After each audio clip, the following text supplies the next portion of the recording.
నమస్తే, welcome to ABC news. ముందుగా headlines చూద్దాం. 767 కోట్ల అంచనాలతో నగరపాలక వార్షిక బడ్జెట్. ఆర్ఎంసీ ఆదాయ పరిపుష్టికి ప్రత్యేక దృష్టి.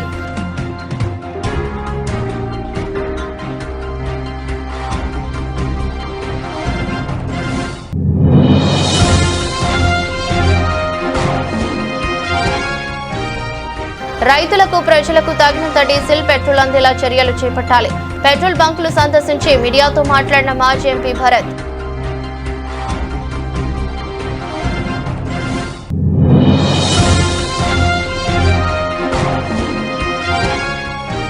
భక్తి శ్రద్ధలతో సాగుతున్న ధ్వజస్తంభ పునఃప్రతిష్ఠ కార్యక్రమాలు. ఎమ్మెల్యే ఆదిరెడ్డి శ్రీనివాస్.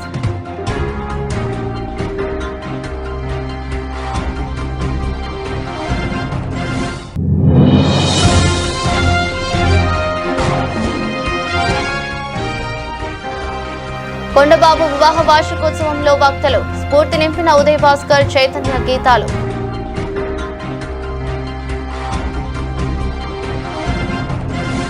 రెండో అన్నవరంగా ప్రసిద్ధి చెందిన ఆర్యాపురం శ్రీ సత్యనారాయణ స్వామివారి దివ్య కళ్యాణ మహోత్సవం సోమవారం రాత్రి అంగరంగ వైభవంగా జరిగింది. ఆలయ కార్యనిర్వహణాధికారి ఆర్ లక్ష్మీబాయి పర్యవేక్షణలో ఆలయ కమిటీ చైర్మన్ మల్లా వెంకటరాజు, డైరెక్టర్లు స్వామివారి దివ్య కళ్యాణ మహోత్సవంను నిర్వహించారు. సోమవారం రాత్రి 8:39 వేద మంత్రాలు, సన్నాయి మేళ తాళాల నడుమ శాశ్వత వార్షిక కళ్యాణం చేయించుకునే దంపతులతో వేద పండితులు శాస్త్రోక్తంగా కళ్యాణ క్రతువు జరిపించారు. జ్యోతుల నవీన్ కుమార్, లక్ష్మీదేవి, అనీష్ నెహ్రూ, చక్కపల్లి అన్నపూర్ణ, మీనవల్లి, కృష్ణమోహన్, వెంకటలక్ష్మి, బాల శ్రీనివాస్ ప్రసాద్, అరుణ, ఆరవ వెంకటేశ్వర్లు, నాగేశ్వరి, కార్లపాటి సూర్యనారాయణ, లక్ష్మి, నాగ వెంకట రత్నమాల, శ్రీనివాస్, ధనుష, నూనె వీర వెంకట సత్యనారాయణ, మర్తి దేవికారాణి, మామిడి ఉమాశంకర్, చంద్రకళ దంపతుల చేతుల మీదుగా పివిజి రవిబాబు, పి సత్య శ్రీనివాసాచార్యులు కళ్యాణ మహోత్సవం జరిపించారు. సిటీ ఎమ్మెల్యే ఆదిరెడ్డి శ్రీనివాస్, కూడా మాజీ చైర్మన్ గన్ని కృష్ణ, కూటమి నాయకులు అనుశ్రీ సత్యనారాయణ, వై శ్రీను, నిమ్మలపూడి గోవింద్, దొండపాటి సత్యంబాబు తదితరులు స్వామివారిని దర్శించుకుని కళ్యాణాన్ని తిలకించారు.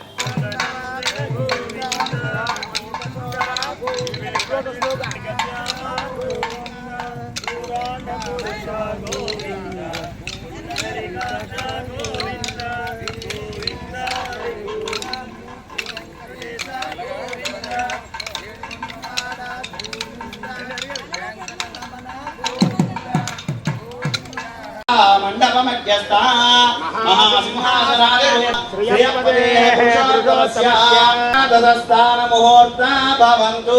గోవింద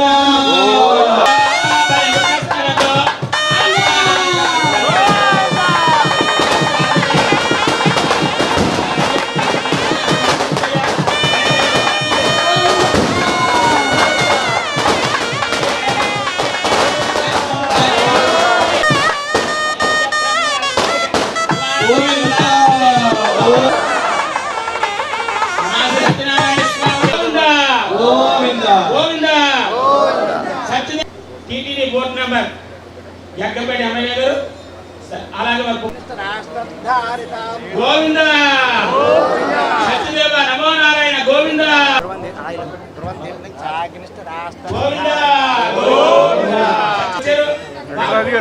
స్వామి కళ్యాణంలో అన్న సమాధానాలను వారి వంతు సహకారం వారి యొక్క కళ్యాణానికి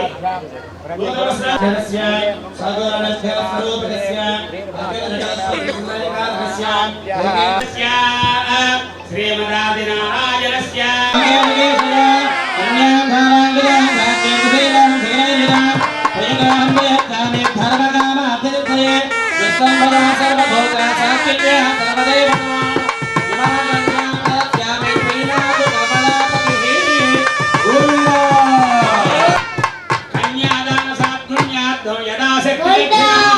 ఉండాలని చెప్పి ఆ సాయం గారి కోరిక ఆ విధంగానే స్వామివారికి సమర్పణ చేసి ఉన్నారు. ఇప్పుడు ఈ కళ్యాణంలో ఆ సూత్రాలు సమర్పణ జరుగుతుంది. అందరూ కూడా సర్వ సౌభాగ్యం సమర్పించమని చెప్పి అమ్మవారికి నమస్కారం చేసుకుంటూ చెప్పండి.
నగర సమగ్రాభివృద్ధి లక్ష్యంగా రాజమహేంద్రవరం నగరపాలక సంస్థ వార్షిక బడ్జెట్ను 767.43 కోట్లతో రూపొందించడం జరిగిందని కమిషనర్ రాహుల్ మీనా పేర్కొన్నారు. నగరపాలక సంస్థ PGRRS హాల్ నందు ఆర్ఎంసీ బడ్జెట్పై మంగళవారం ఆయన విలేకరుల సమావేశం నిర్వహించారు. ఈ సందర్భంగా కమిషనర్ మాట్లాడుతూ ఖర్చులకు అనుగుణంగా ఆదాయం ఉండేలా 2026-27 ఆర్థిక సంవత్సరానికి సంబంధించి బడ్జెట్ అంచనా ప్రతిపాదనను రూపొందించడం జరిగిందన్నారు. గత బడ్జెట్ను పరిశీలించి వాస్తవానికి దగ్గరగా ఉండేలా నగరపాలక సంస్థలోని వివిధ విభాగాలు చేపట్టే ప్రాజెక్టులను దృష్టిలో పెట్టుకుని అన్ని విభాగాల పద్దుల వివరాలతో సమగ్రంగా బడ్జెట్ను రూపకల్పన చేయడం జరిగిందన్నారు. 2026-27 ఆర్థిక సంవత్సరానికి సంబంధించి ప్రారంభ నిల్వ 147.90 కోట్లుగా చూపడమైందన్నారు. వివిధ పద్దుల కింద 619.53 కోట్లు ఆదాయం సమకూరగలవని, ఇందులో వివిధ అభివృద్ధి మౌలిక సదుపాయాలు ఉద్యోగస్తుల జీత భత్యాల కోసం 630.98 కోట్లు ఖర్చులు అంచనా వేయగా ముగింపు నిల్వను 136.46 కోట్లుగా చూపామని తెలిపారు. అలాగే మున్సిపల్ బాండ్లు జారీ ద్వారా ఈ ఆర్థిక సంవత్సరం 30 కోట్ల ఆదాయం సమకూరగలదని అంచనా వేసినట్లు తెలిపారు. బాండ్లు కొన్న వారికి కూడా డివిడెంట్ రూపంలో లాభం చేకూరేలా ప్రణాళికలు రూపొందిస్తున్నట్లు తెలిపారు. Maybe server might be some issue in between. కానీ అప్పుడు సెంట్రలైజ్ మనం Rajesh called new tender new persons వచ్చారు. ఐ థింక్ సర్వర్ ఇష్యూ వస్తే అన్ని హెడ్ ఆఫ్ అకౌంట్స్ కంబైన్ చేసిన తర్వాత టోటల్గా ఓవరాల్ 248.75 CR అప్రాక్సిమేట్ మనకి ఎక్స్పెండిచర్ అవుతుంది. ఇది ఈ దాంట్లో కూడా మనం స్పెసిఫిక్గా క్యాపిటల్ అకౌంట్లో ఎంత ఎక్స్పెండిచర్ చేస్తామో అదే ఎక్సైజ్ కూడా చేయడం జరిగింది. ఆ క్యాపిటల్ ఎక్స్పెండిచర్ అమౌంట్స్లో అప్రాక్సిమేట్గా నెక్స్ట్ ఇయర్కి మనం 54.55 CR ఇనిషియల్గా పెట్టాము. ఇది దాంట్లో మెయింటెనెన్స్ వర్క్ కూడా అప్రాక్సిమేట్లీ 11.9 CR ఉంది. యాజ్ పర్ గవర్నమెంట్ ఆర్డర్ ఇది 54.55 CRకు ఇంకా ఫర్దర్గా మనము డివైడ్ చేసి స్పెసిఫిక్ సబ్ కేటగిరీస్లో గవర్నమెంట్ రూల్ ప్రకారం ఇక్కడ ఎక్స్పెండ్ చేయాలా, దాంట్లో కూడా ఎక్సైజ్ చేసి అరౌండ్ ఎస్సీ సబ్ ప్లాన్లో అరౌండ్ 16.2%, ఎస్టీలో 6.6%, ఉమెన్ అండ్ చైల్డ్ వెల్ఫేర్లో అరౌండ్ 5%, డిసేబుల్డ్ వెల్ఫేర్లో 3% అవుతుంది. అండ్ స్పెసిఫిక్లీ స్లమ్ ఏరియాస్లో అరౌండ్ 40% ఎక్స్పెండ్ చేస్తానికి for the new development works. So peripheral area మనకి ఎక్కడెక్కడ ఉన్నాయి, తర్వాత స్లమ్ ఏరియాస్ ఎక్కడ ఉన్నాయి, వేర్ రిక్వైర్ స్పెషల్ అటెన్షన్. ఆ ప్లేసెస్లో స్పెసిఫిక్గా కొంచెం ఎక్స్ట్రా ఎఫర్ట్ పెట్టి that has to be covered. Receipts that is expected in the upcoming year అన్ని గవర్నమెంట్ స్కీమ్స్ ఇంక్లూడ్ చేసిన తర్వాత అరౌండ్ 386 CRకి amount has been put up. Expenditure will be incurred again based on the subject to the receipts also for the next financial year. Other estimated amount మనము 354 CR పెట్టాము. So it is expected that around 30 CR అడిషనల్గా మనము ఈ time కొత్తగా municipal bonds కూడా flow చేస్తాము. Municipal bond అంటే RMC నేమ్లో వీ విల్ టేక్అప్ దట్ ఎక్సర్సైజ్కి మనము 3 ప్రాజెక్ట్స్ సెలెక్ట్ చేసి గవర్నమెంట్కి అప్రోచ్ చేస్తాము, పబ్లిక్కి ఓపెనింగ్ పెడతాము. So public can also buy RMC specific bond. క్యూకి రాజమండ్రి కార్పొరేషన్ కూడా కంటిన్యూస్గా మనకి ప్రాపర్టీ ట్యాక్స్ కూడా బాగా కలెక్ట్ అవుతుంది. సిమిలర్గా మనము కొన్ని రెవెన్యూ రిలేటెడ్ న్యూ ప్రాజెక్ట్స్ కూడా ఇన్స్టాల్ చేస్తాము. కాబట్టి ఆ కలెక్టెడ్ రెవెన్యూలో మార్కెట్ నుంచి కూడా బాండ్ తీసుకున్నాము స్టార్ట్ చేస్తున్నాము. Government of India is also supporting continuously for the municipal bonds. దాని గురించి ఈ టైం నెక్స్ట్ ఫైనాన్షియల్ ఇయర్ మనము 30 CRకి అప్రాక్సిమేట్లీ బాండ్ ఫ్లో చేస్తాము. సో ఇవన్నీ కలిపి ఎక్స్పెండిచర్ విల్ బి మున్సిపల్ బాండ్స్కి కూడా అరౌండ్ 15 CR ఈ ఫైనాన్షియల్ ఇయర్లో ఎక్స్పెండ్ అవుతుంది. Remaining 15 CR will be expended in the next financial year. Andhra Pradesh రాష్ట్రంలో పెట్రోల్ డీజిల్ కృత్రిమ కొరతకి కూటమి ప్రభుత్వం నిర్లక్ష్యమే కారణమని మాజీ ఎంపీ వైఎస్ఆర్సీపీ జాతీయ అధికార ప్రతినిధి శ్రీ మార్గాని భరత్రామ్ ఆరోపించారు. లేకపోతే ఎందుకు కొరత కనపడుతుందని ఆయన ప్రశ్నించారు. రాజమండ్రి సిటీ నియోజకవర్గంలో ఉన్న పెట్రోల్ బంక్లను మంగళవారం సందర్శించి అక్కడి పరిస్థితులను ప్రత్యక్షంగా గమనించిన అనంతరం మాజీ ఎంపీ భరత్ మీడియాతో మాట్లాడుతూ పక్క రాష్ట్రాలు తెలంగాణ, తమిళనాడు, కర్ణాటకలలో ఎక్కడా కూడా ఈ కొరత లేదని పేర్కొన్నారు. మరి ఆంధ్రప్రదేశ్లో గడిచిన వారం రోజుల నుంచి కూడా 5,000 రూపాయలు డీజిల్ డీజిల్ కొట్టించుకోవాలంటే 2000 కొట్టించుకోకండి, లేకపోతే 3000 కొట్టించుకోండి. అదే పెట్రోల్ కోసం బైకులు తీసుకువెళ్తే 50 రూపాయలు, 100 రూపాయలు కొడతా, లీటర్ కొడతా అంటున్నారని ఆయన ప్రస్తావించారు. అసలు ఈ కొరత ఎందుకు వచ్చిందని అడుగుతున్నామన్నారు. పక్కన తెలంగాణలో హైదరాబాద్ లో ఎక్కడా కూడా ఇలాంటి నిబంధనలు లేవని మాజీ ఎంపీ భరత్ అన్నారు. హైదరాబాద్ లో పెట్రోల్ డీజిల్ వాడకం ఎంత, ఆంధ్రప్రదేశ్ లో గ్రామాల్లో గానీ లేకపోతే టౌన్స్ లో గానీ జరిగే వాడకం చూస్తే కొరత ఏమిటని ఆయన ప్రశ్నించారు. బంకుల దగ్గర అటు చూడండి, ఇటు చూడండి, అక్కడ కారు వాళ్ళని కూడా పోలీసుల దగ్గరుండి పంపించేస్తున్నారని ఆయన అన్నారు.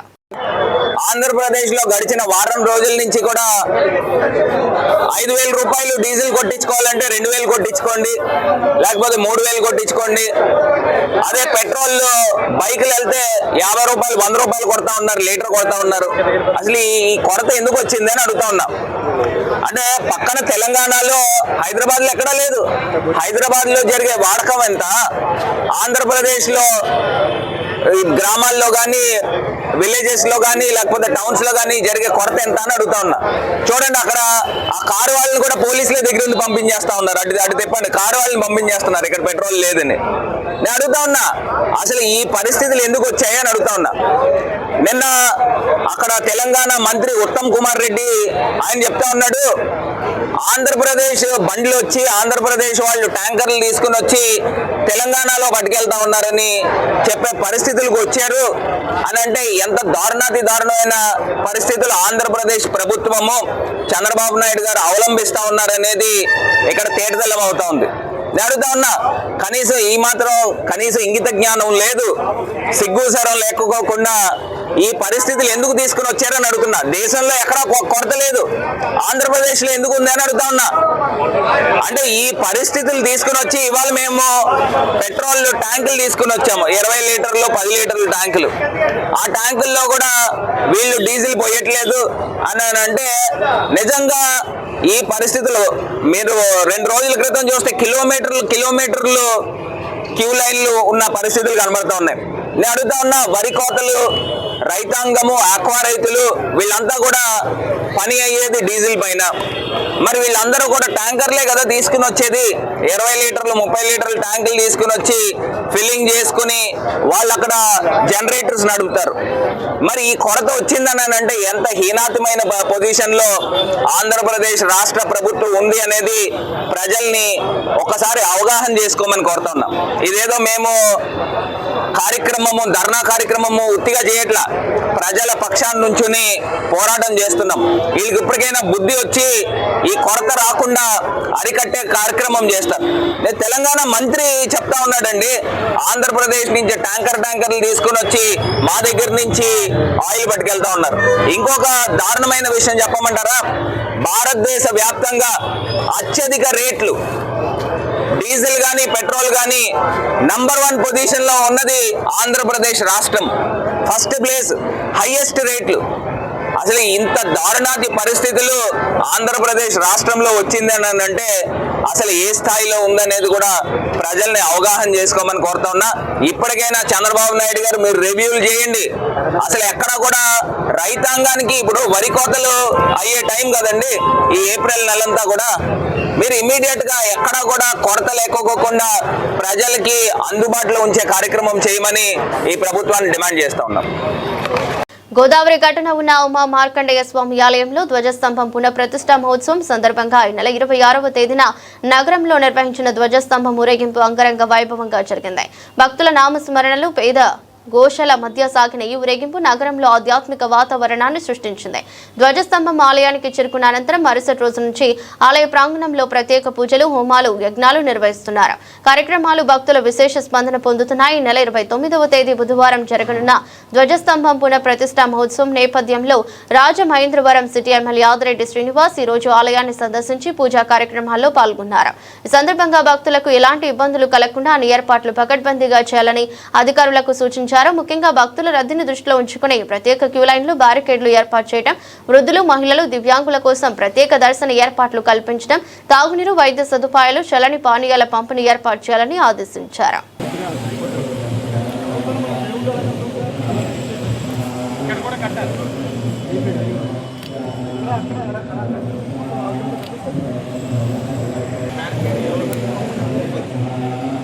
మీరు ఈవినింగ్ అంతా అవుట్పుట్ చేసేయండి, అవసరం లేదు.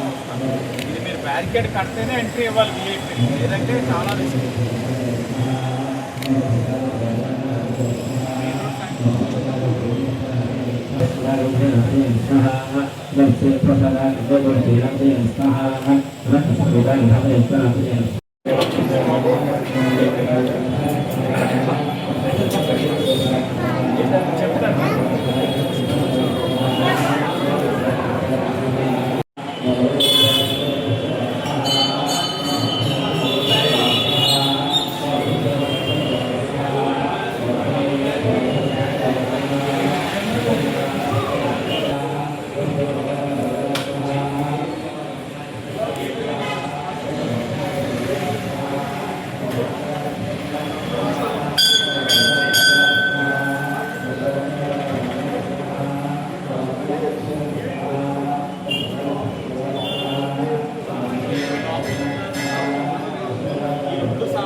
వాటర్ అనేది మన క్రాప్ కూడా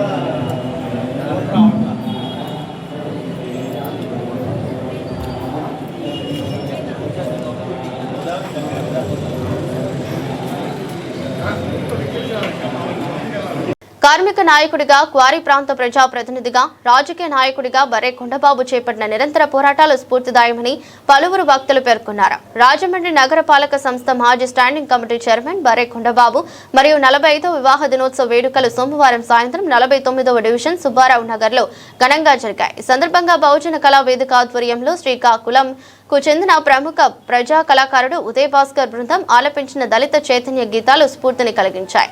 ముందుగా మహాత్ములు, భారత రాజ్యాంగ నిర్మాత డాక్టర్ బిఆర్ అంబేద్కర్, మహాత్మా జ్యోతిరావు ఫులే, కాంచీరాం బత్తెన సుబ్బారావుల చిత్రపటాలకు పూలమాలలు వేసి నివాళులర్పించారు. ఈ సందర్భంగా బర్రె కొండబాబు మరియు దంపతులకు వివాహ దినోత్సవ శుభాకాంక్షలు తెలిపారు. కార్యక్రమంలో సిసిసి ఎండి పంతం కొండలరావు, టీడీపీ నాయకులు కాశీ నవీన్ కుమార్, ఓఎన్జీసీ ఎసెట్ మాజీ మేనేజర్ డిఎంఆర్ శేఖర్, మాజీ కార్పొరేటర్ బర్రె అను హెలినియా, ప్రముఖ న్యాయవాది మర్రి బాబ్జీ, వైఎస్ఆర్ కాంగ్రెస్ పార్టీ నాయకులు కానుబోయిన సాగర్, ఎల్వి ప్రసాద్, మజ్జి అప్పారావు, మార్గాని సురేష్, మూతా విజయ్, పిల్లా ప్రకాష్, కోనాలు లాజర్, రేగుళ్ల బాలశ్రీధర్, గుమ్మడిని సమర్పణరావు, ఐతాబత్తుల ప్రసాద్ పాల్గొన్నారు.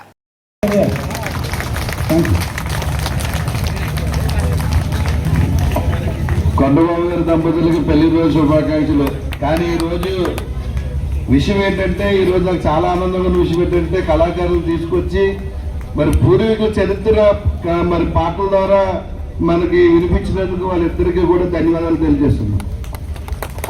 కొండబాబు గారు అన్ని వర్గాల వారిని కూడా, కార్పొరేట్గా ఉన్న 2 సార్లు కూడా అన్ని వర్గాల వారిని ఆదరించి అన్ని వర్గాలు కూడా అభివృద్ధికి ఎంతో కృషి చేసి, అదే రకంగా ఈ సుబ్బారావు నగర్ గట్ల కింద ఉన్న ఏరియాని బ్రహ్మాండంగా అభివృద్ధి చేసినటువంటి బర్రె కొండవారి వారి దంపతులకి పెళ్లి శుభాకాంక్షలు తెలియజేసుకుంటే నిర్ణయంగా జరుగుతుంది. చాలా ఆనందం తెలియజేసుకుంటాం. ముందుగా బర్రె కొండబాబు గారికి పెళ్లి శుభాకాంక్షలు. మరి కోరి ఏరియా పేరు చెప్తేనే బర్రె కొండబాబు గారు గుర్తొస్తారు. ఇప్పుడు మరి ఎలాగ అంబేద్కర్ గారు అలా పూలే గారు గుర్తొస్తారో ఆ ఏరియా చెప్తేనే. ఎందుకంటే ఈ కోరిలో చాలా పోరాట యోధులైన ఇవన్నీ చేసి స్థలాలు ఇప్పించడంలో కానీ అన్నింటిలో కూడా చాలా ప్రముఖ పాత్ర వహించారు. అలాగే 3 సార్లు కార్పొరేటర్గా మరి ఇండిపెండెంట్ గా గెలవడం చిన్న విషయం కాదు. ఎప్పుడు పోరాటాలు చేస్తూ ఉంటాడు. ఆయన ఎప్పుడు కూడా ఆరోగ్యంగా ఆనందంగా సంతోషంగా ఉండి మరంతా ఉద్యమాలు చేసి ప్రజలకు చేరువుగా ఉండాలని మనస్ఫూర్తిగా కోరుకుంటున్నాను. బాబ్జీ గారు మరి ఈరోజు నాకు చాలా సంతోషం ఉంది. ఎందుకంటే అనేక మంది అనేక సంవత్సరాలు అనేక సార్లు పుట్టినరోజులు చేసుకుంటారు, కానీ ఈ వినూత్నమైన పుట్టినరోజు నేను ఎప్పుడు చూడలేదు. ఈ పెళ్లి రోజు నేను చూడలేదు ఎప్పుడు. ఈ పెళ్లి రోజుని అది జాతికి అంకితం ఇచ్చి మనకి ఎవరైతే ఆదర్శమూర్తులు ఉన్నారో మహానుభావులు జ్యోతిరావు పూలే, అంబేద్కర్, కాంచీరామ్ గారిని ముందు పెట్టి వాళ్ళని కీర్తిస్తూ వాళ్ళ చేత మంచి ఆర్కెస్ట్రా తీసుకొచ్చి వాళ్ళ జీవిత చరిత్ర చెప్పించడం. అయితే కొండబాబు గారి గురించి ఒక విషయం చెప్పాలి. కొండబాబు గారు నాకు ఒక పోరాట యోధుడిగా పరిచయం. ఈరోజు పెళ్లి రోజుకి వచ్చినా కానీ ఒక పోరాట యోధుడిగా పరిచయం. ఈరోజు మళ్ళీ కొండబాబు పోరాటం చేయవలసిన అవసరం ఎంతైనా వచ్చి సోదరులు మరిబాబ్జీ గారు, సమరప్రసాద్ గారు, అల్లు ప్రసాద్ గారు, మార్గాని సురేష్ గారు, ముఖ్యంగా తమ్ముడు నవీన్ ఈ మధ్య జనరల్ సెక్రటరీ టీడీపీ కావడం ఎంత గర్వకారణం. మరి ఇక్కడ హైదరాబాద్లో మన తమ్ముడు, ఇక్కడున్న పెద్దలందరూ కూడా నా జీవితంలో ముఖ్యంగా కొండబాబు గారు మీకు కూడా అర్థం చేసుకోవాలని మనం ప్రయత్నించారు. కారణం ఆయన ఏ కార్యక్రమం తలపెట్టినా కూడా దానికి ఒక భావం, దానికి ఒక ఆదర్శకరమైన ఒక మెసేజ్ ఇవ్వాలనేది ఆయన కోరిక. చాలాసార్లు దాదాపు 4 సార్లు వాళ్ళ ఇంటికి రావడం జరిగింది. ఆయన కూడా మన జీవితాల్లో కొంత ప్రభావితం చేసే వ్యక్తులు అతి కొద్దిగా ఉంటారు. నాకు కూడా బర్రె కొండబాబు గారు ఒక ఆదర్శనీయమైన నాయకుల్లాగా అనిపిస్తారు. ఎందుకంటే ఆయన దాకా గదులు ఒకటి తీసుకొచ్చి చూపించారు.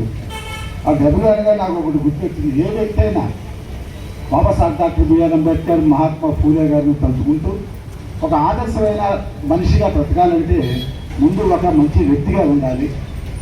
ఏ జాతి నుంచి అయితే మనం పైకి వచ్చామో, ఏ జాతి నుంచి అయితే మనం జీవితం స్టార్ట్ చేసామో ఆ జాతికి మనం always pay back to society అంటే మనం తిరిగి ఎంతో కొంత మన సహాయం చేయాల్సిన బాధ్యత కింద అది చేయాలి. తర్వాత పెళ్లి చేసుకున్నప్పుడు బాధ్యత గల భర్తగా ఆయన ఉండాలి. ఆ భార్య కూడా అతను సగమయ్యి అతను సుఖదుఖాలను అతని నాయకత్వంలో కూడా సగమై ఉండాలి. అది మేడం కొండబాబు గారు కూడా ఉన్నారు. తర్వాత మంచి తండ్రిగా ఉంటాం. వాళ్ళ బాబు మన ఆనంద్ గారు చూశాను. వచ్చిన అతిరథ మహారథులు, పెద్దలు, గౌరవనీయులు అందరూ వచ్చారు. వాళ్ళందరికీ కూడా నా హృదయపూర్వక ధన్యవాదాలు తెలియజేస్తున్నా. అలాగే సున్నంబట్టి లేవటి నుంచి కూడా చాలామంది రావడం జరిగింది. అదేవిధంగా కార్తీక్ సింగంపల్లి మరి ఎలా పైకి రావాల్సింది కోరుతున్నాం. అక్కడే కూర్చొని పోయాడు. ఇందాక నుంచి పైకి చేస్తున్నాను కానీ చూడట్లేదు. సరే, ఒక విషయం ఏంటంటే నా నుంచి ఈ సమాజం ఏం ఆశిస్తుంది అనేటటువంటిది మనం ఆలోచించినప్పుడు ఒక్క 2-3 రోజుల్లో పత్రికల ద్వారా రాజకీయాలకు అతీతంగా నా పోరాటం ఏంటి అనేటటువంటిది మరి ఇందాక మనవాళ్ళు చెప్పినట్టుగా పాత కొండబాబుగా మీరు తయారవ్వాలనేటటువంటి చెప్పారు. పాత కొండబాబే కాదు, కొత్త కొండబాబే కాదు, ఎప్పుడు ఒకే పద్ధతిలో నేను వెళ్తూ ఉంటాను. కానీ ఈ రోజు నుంచి రాజకీయాలకు అతీతంగానే నా పోరాటం ఏంటనేది ఈ రాజమండ్రిలో చేసి చూపిస్తానని చెప్పేసి అందరికీ తెలియజేస్తున్నా. ఎందుకంటే బ్రాహ్మణులు క్రైస్తవ్యంలోకి వెళ్తే బ్రాహ్మణులుగానే ఉండాలి. అదేవిధంగా మిగతా ఏ కమ్యూనిటీ అయినా సరే క్రైస్తవ్యానికి వచ్చినప్పుడు వాళ్ళ కులం వాళ్ళకు ఉంటుంది. కానీ ఒక ఎస్సీ ఎస్టీలు మాత్రమే వాళ్ళు ఒక దైవాన్ని నమ్ముకుంటే వాళ్ళు మాత్రమే వాళ్ళ కులాన్ని కోల్పోయి వాళ్ళ హక్కులు కోల్పోయి రిజర్వేషన్ కోల్పోయి అన్ని విధాలా కూడా నష్టపోతూ ఉన్నారు. దానికి అతి త్వరలో ఒక శ్రీకారం చుట్టబోతున్నాం. ఈ పెద్దలందరూ సహకరిస్తే మరింత ఉధృతం చేసి రాజమండ్రిలో క్రైస్తవులుగా ఉన్న ఎలా ఉన్నప్పుడు కానీ వాళ్ళ కులవాళ్ళకు ఉండాలి, ఖచ్చితంగా ఉండి తీరాలని చెప్పేసి ఒక కంకణం కొట్టుకొని ఖచ్చితంగా ఈ పోరాటాన్ని కొనసాగిస్తానని చెప్పేసి తెలియజేస్తూ అతి త్వరలో ప్రకటన చేస్తాం. ఇది రాజకీయాలకు సంబంధం లేదు, రాజకీయాలు వచ్చినప్పుడు చూసుకున్నాం, అది వేరే సంగతి. కానీ ఇది భారతదేశ వ్యాప్తంగా కూడా ఒక కుట్ర జరుగుతుంది. శ్రీ మరిడి మహాలక్ష్మి అమ్మవారి జాతర మహోత్సవంలో ధవళేశ్వరం గ్రామంలో శుక్రవారం ఘనంగా ప్రారంభం జరిగాయి. జాతర మహోత్సవంలో భాగంగా నేడు అమ్మవారిని ఆలయంలోకి ఆవాహన చేశారు. సుమారు నెల రోజుల పాటు జరిగే ఈ జాతర మహోత్సవంలో మరిడి మహాలక్ష్మి అమ్మవారికి రోజుకో రీతిలో ఆలయం వద్ద నిత్య పూజలతో పాటుగా ప్రత్యేక అభిషేకాలు, పూజలు, భజన కార్యక్రమాలు ఆలయ కమిటీ ఆధ్వర్యంలో నిర్వహిస్తున్నారు. అలాగే మే 26వ తేదీన అమ్మవారికి భారీ ఎత్తున ఊరేగింపు నిర్వహించడంతో ఈ జాతర ముగుస్తోందని గ్రామంలోని భక్తులందరూ ఈ కార్యక్రమంలో పాల్గొని జాతర మహోత్సవాలను జయప్రదం చేయాలని మరిడి మహాలక్ష్మి ఆలయ కమిటీ సభ్యులు తెలిపారు.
వార్తలు ముగించే ముందు మరోసారి హెడ్లైన్స్.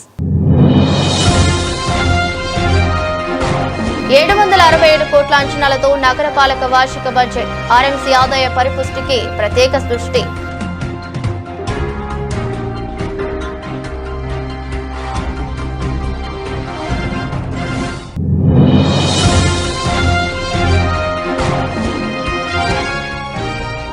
రైతులకు, ప్రజలకు తగినంత డీజిల్, పెట్రోల్ అందేలా చర్యలు చేపట్టాలి.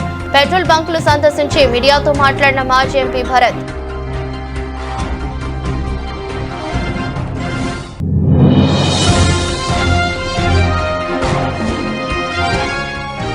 భక్తి శ్రద్ధలతో సాగుతున్న ధ్వజస్తంభ పునఃప్రతిష్ఠ కార్యక్రమాలు, ఎమ్మెల్యే ఆదిరెడ్డి శ్రీనివాస్.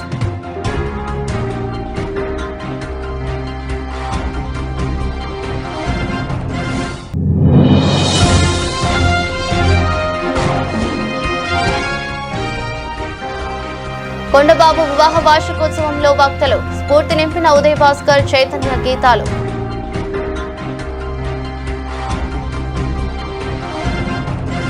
ఇదొరస్టి బులెటిన్. మరో బులెటిన్లో మళ్ళీ కలుద్దాం. అంతవరకు సెలవు. నమస్కారం.